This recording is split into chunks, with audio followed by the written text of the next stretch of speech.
यानी हजारों वर्ष ये ज्ञान चलेगा, हजारों वर्ष ये साइंस की जो विद्या चलेगी, जो ये टीवी है और ये चिप है, मोबाइल है, इनके माध्यम से ये ज्ञान दिया जाएगा। दास तो चला जाएगा सतलोक, ये 5 तत्वों का शरीर छोड़कर, लेकिन ये इलेक्ट्रॉनिक शरीर रहेगा अभी दास का, ये नूरी शरीर रहेगा। टीवी पर चला करेगा, नाम दिया करेंगे, नाम चलेगा। ऐसे तो फिर सारा नाम भी टीवी सीडी से दिया जाएगा, दास के जाने के बाद व्यवस्था की जाएगी। लेकिन फिर लास्ट में ये विज्ञान भी खत्म हो जाएगी, ये ज्ञान ज्ञान रह जाएगा। तो ये ज्ञान कुछ दिनों तक चला करता है।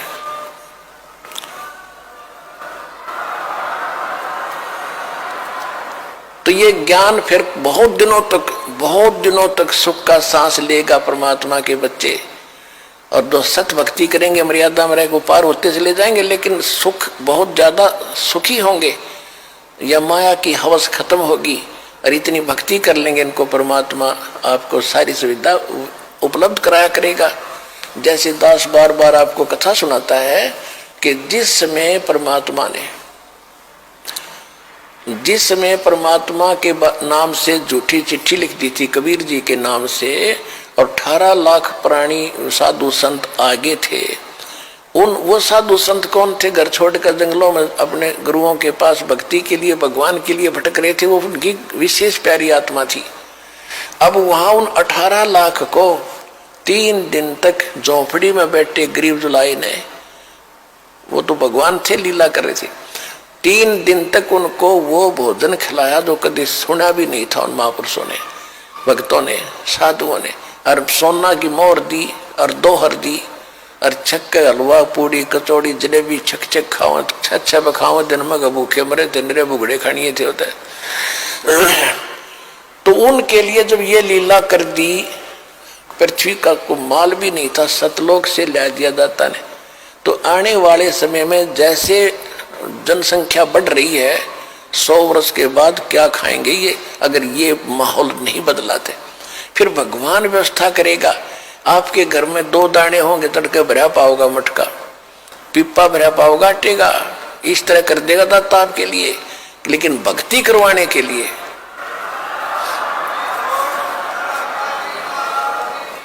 ये उनकी करेगा जो भक्ति करेंगे, और जो बकवाद चाहोगे वो अपना करते रहियो।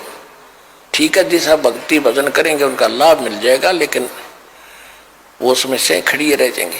तो इसलिए फिर गोरखनाथ जी ने परमात्मा के चरणों में मत्था टेका, उनके शिष्य बने। अब देखो कितनी बढ़िया धोखा होता हमारे साथ। अब जो इस भक्ति को करके और पार हुए नहीं, देख कितना बड़ा बखेड़ा होगा उनकी जान में। कोई तो जाएगा, जैसे पूरी साधना करते हो आप, प्रथम मंत्र में गणेश जी का, विष्णु जी, लक्ष्मी का, ब्रह्मा जी, सावित्री जी का, शंकर भगवान, पार्वती का, दुर्गा जी के, ये सब नाम जाप करते हो। जो पार नहीं हुए, फिर ये आप अपने इस पुण्य की कमाई इनके लोकों में जाकर बहुत अच्छी सुविधाएं प्राप्त करके वहां ठाठ से देवता बनकर रहोगे। लेकिन बैंक बैलेंस भक्ति का आपका खत्म होगा। जब वहां से खत्म हो गए, फिर ओम नाम का जाप जो सतनाम के साथ आपने जाप किया वो ब्रह्म का बन जाता है। फिर ब्रह्मलोक में जाओगे, ब्रह्मलोक में हजारों युगों तक रहोगे, इतनी गजब की कमाई हो जाएगी आपकी।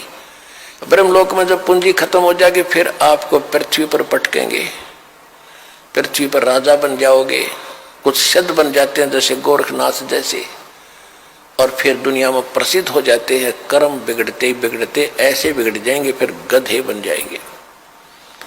और फिर कभी इसी युग में, ये प्राइम टाइम जो चल रहा है, 5505 वर्ष को युग बीत चुका है, उसके बाद ही दाव लगेगा।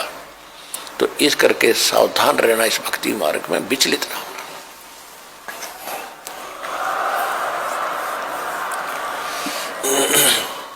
अब क्या है कि परमात्मा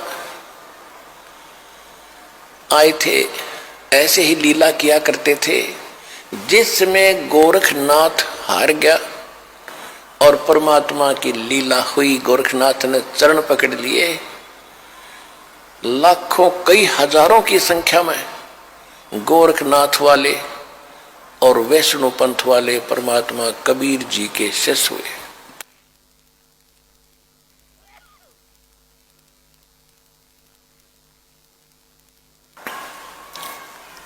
पुण्यात्माओं, हमने परमात्मा की महिमा लीला कैसे भगवान माने थे, जैसे श्री कृष्ण जी ने,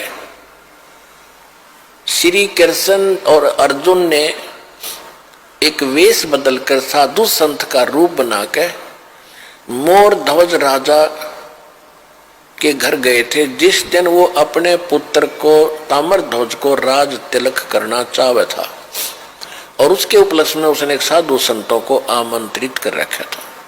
एक यज्ञ का अनुष्ठान था। उस यज्ञ के अंदर एक कंडीशन होती थी कि जो साधु संत खाने को मांगे वो देना पड़ेगा, नहीं तो यज्ञ नहीं मानी जाएगी।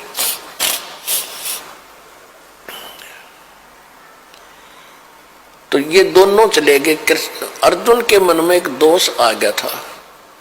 अर्जुन कह रहा था चाहिए भगवान, क्योंकि ये शिष्य भी था अर्जुन, और अर्जुन कृष्ण का शिष्य था और रिलेटिव भी था।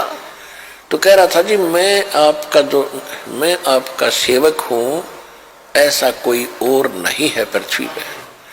तो परमात्मा श्री कृष्ण जी ने उसका भ्रम निवारण करने के लिए वहां ले गए ताम्र ध्वज राजा के घर पे। कहने का भाव यह है कि उन्होंने खाने को क्या मांगा। ताम्र ध्वज मोर ध्वज ने पूछा जी भोजन खाओ। श्री कृष्ण ने साधु रूप में कहा कि हमारे साथ एक शेर है, वो सिंह बना शेर ले रखा था, एक माया से अपनी सिद्धि से एक शेर बनाया था। और पुण्यात्माओं कहते हैं रामकृष्ण सतगुरु सहजादे ये परमात्मा की पुण्यात्मा है। कृष्ण और राम ये इसी समय भक्ति करके ये रह गए थे अनजान, और ये बन ठगे काल के ये पुण्यात्माओं में से इनको जन्म दे दिया। अब इनकी रक्षा भी भगवान ही करता है। जब श्री कृष्ण जी ने वो माया रूपी शेर बनाया तो परमात्मा स्वयं आगे शेर रूप धारण करके कि इनकी काम बिगड़ेगा और ये गलती करेंगे और ये बेइज्जती होगी भगवान की, मेरी होगी।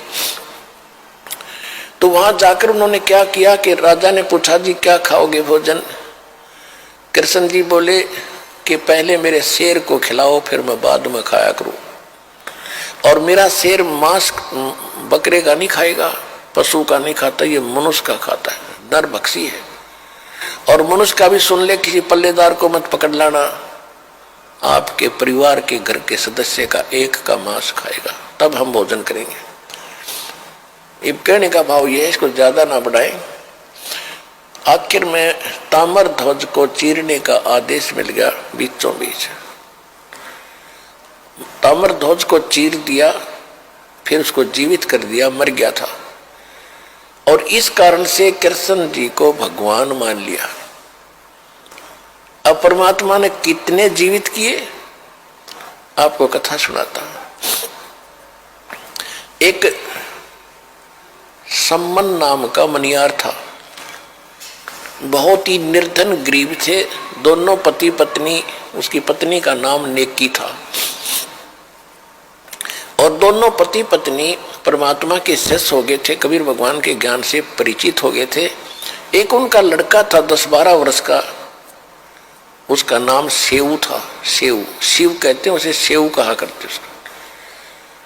तो तीनों के तीनों भगवान के ज्ञान में खूब रंगे हुए थे, और जहां भी वो जाते थे सम्मन और नेकी पति पत्नी चूड़ियां पहनाने के लिए गांव नगर में, तो वहां परमात्मा कबीर जी की चर्चा करया करते थे कि हमारे गुरुजी इतने सक्षम है, हमारे गुरुजी इतने सक्षम है। ऐसे सिकंदर लोधी की जलन का रोग ठीक कर दिया, एक गऊ काट दी थी सिकंदर लोधी ने, वो जीवित कर दी। तो औरतें सुनती थी लेकिन मन में दोष रखती थी कि ये बेकार रखे गरीब आदमी, ऐसे कभी हो सकता है? अगर ऐसा होता तो ये होता वो होता, मतलब मन में अंदर दोष रखती थी, सुन अवश्य लेती थी। एक दिन क्या हुआ कि कबीर परमात्मा जी उनके घर चले गए अचानक।